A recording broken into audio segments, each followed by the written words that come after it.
Indian ഭരണഘടനയുടെ article 11 പൗരത്വം സംബന്ധിച്ച് നിയമനിർമ്മാണം നടത്താൻ പാർലമെന്റിന് അധികാരം നൽകുന്നു.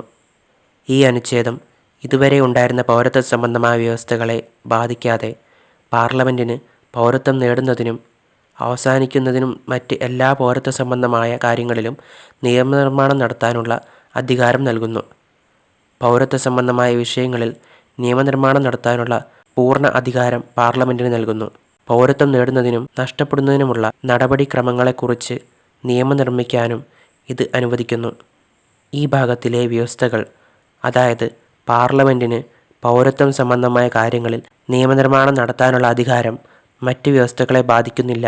ചുരുക്കത്തിൽ, ഇന്ത്യൻ പൗരത്വം സംബന്ധമായ എല്ലാ കാര്യങ്ങളും പാർലമെന്റാണ് നിയമം വഴി നിയന്ത്രിക്കുന്നത്.